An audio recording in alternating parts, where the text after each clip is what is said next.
Hello, আসসালামু আলাইকুম। সবাই কেমন আছেন? আশা করি সবাই ভালো আছেন। আমি আল্লাহর রহমতে ভালো আছি। আমি আজকে মেক করে দেখাবো পাকা আমের আচার। পাকা আমের আচার আর বলবেন যে কেন পেঁয়াজ পেঁয়াজ দিয়ে করব, কারণ পেঁয়াজের আচার হয়। আমের আচারের মধ্যে পেঁয়াজ যখন দেওয়া হয় এটার স্বাদটা আরও বহুগুণে বেড়ে যায়। আমার আচার যে খেয়েছে সবাই আবার জিজ্ঞাসা করেছে, ভাবি কীভাবে আচারটা করেছেন বা আপু কীভাবে আচারটা করেছেন। এই যে পাকা আম, এটা কেটে নেওয়া হয়েছে অনেকগুলো পাকা আম।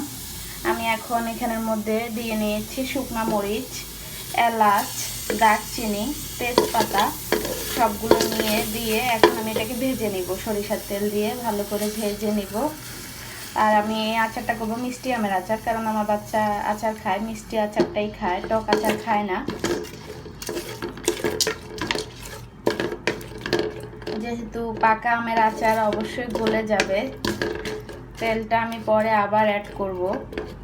যখন রোদে শুকাবো তখন আবার তেল অ্যাড করব। এখন প্রথম অবস্থায় পাকানোর জন্য এই তেলটা অ্যাড করে নেওয়া হয়েছে। আর পাঁচফোড়নটা হচ্ছে আপনাদের একটু হালকা তেলে এরকম করে ভেঙে নিতে হবে পাটায় বা ব্লেন্ডারে ভেঙে নিতে পারেন। খুব একদম মিহি না, হালকা ভেঙে নেওয়া হয়েছে। এখানে আমি এগুলো ভেজে নিচ্ছি। আমি ফোড়ন, পেঁয়াজ, এলাচ, তেজপাতা, মরিচ ফোড়ন দেওয়ার পরে অ্যাড করে নিয়েছি 4 চামচ মরিচের গুঁড়া, হলুদের গুঁড়া 2 টেবিল চামচ, রসুন প্রায় 3 টেবিল চামচ, আর জিরা পাউডার হচ্ছে 2 টেবিল চামচ। যেহেতু আমার আমটা বেশি, এর জন্য আমি একটু বেশি করে দিয়ে নিয়েছি। এখন আমি মশলাটা উড়াই নেব, মশলার গন্ধটা উড়িয়ে নেব।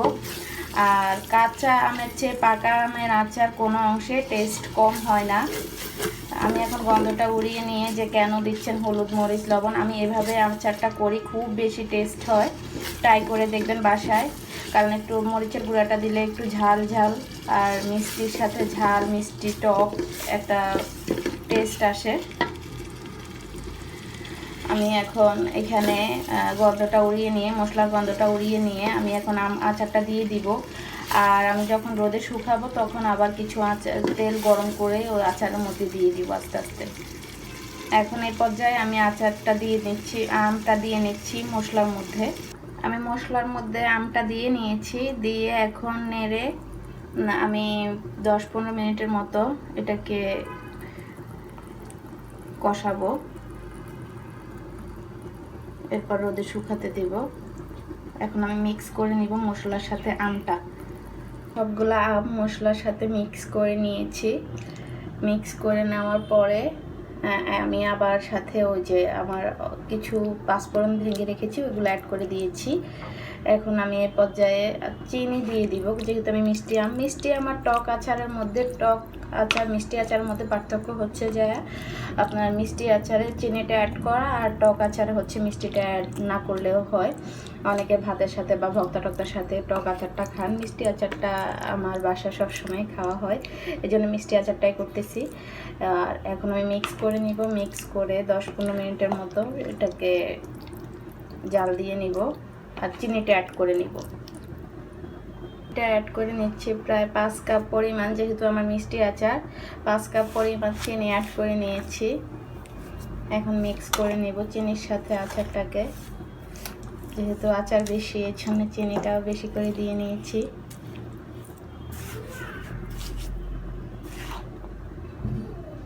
পাকা আমের আচারটা দেখুন কত সুন্দর হয়েছে।